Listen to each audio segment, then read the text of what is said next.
caawa taariikhdu waxa ay maraysaa 2 bisha shanaad 2021 waa habeenkii 11aad ee tartanka xarunta barbaarinta caruurta booliiska Soomaaliyeed ka socda.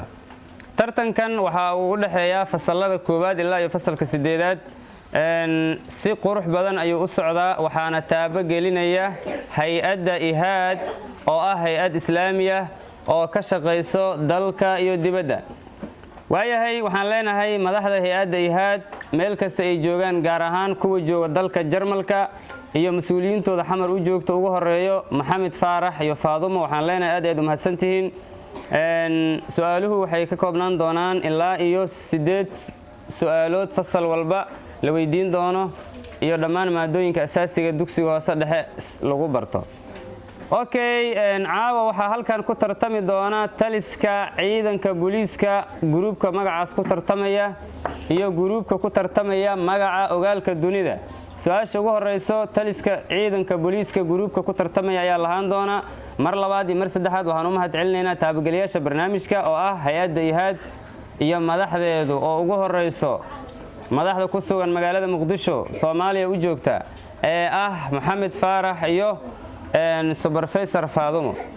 waayahay macallimiinta xarunta qaar ka mid ah guddi loo xil saaray ayaa tartankan ka shaqeynaya. guddigaas waxa ugu horeeya Professorka dhinacayga bidix fadhiya oo la yiraahdo Cali Macuud Dalxa oo ah gudoomiyaha tartanka ahna gudoomiyaha isboortiga xarunta macallinna ka ah xarunta kana dhiga maadada cilmiga bulshada.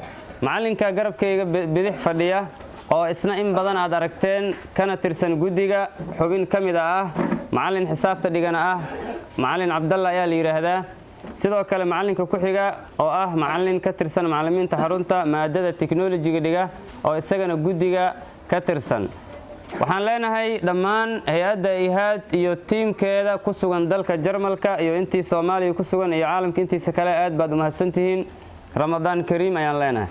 waayahay waqtiga oo nahay awgiis su'aasha ugu horeyso ayaan u gudbaynaa oo diiniga ah. su'aasha waxa iska lahaan doona gruubka ku tartamaya magaca taliska ciidanka booliiska.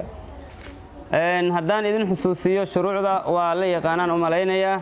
haddii ardayga jawaabta uu soo istaago fadlan ardayda kale ee u tartamayso waxaa loo baahan in laga aamuso. sidoo kale daqiiqad ayaa jawaabta la sugi doonaa maado walba marka laga reebo maadada xisaabta.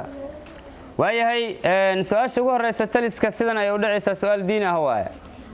aan ku celiyo su'aal diini ah maadada tarbiyada waaye. kam maratan yusalli al-muslim في اليوم والليلة. marka labaad haddaan ku celiyo maadada diini waaye. su'aashu waxa iska leh gruubka ku tartamaya magaca taliska ciidanka booliiska waxayna su'aashu u dhacaysaa sida tan: kam maratan yusalli al-muslim fi al-yawmi wal-layla. marka saddexaad u dambaysa su'aasha diini waaye. gruubku waa taliska ciidanka ardayda magacaas ku tartamaysa.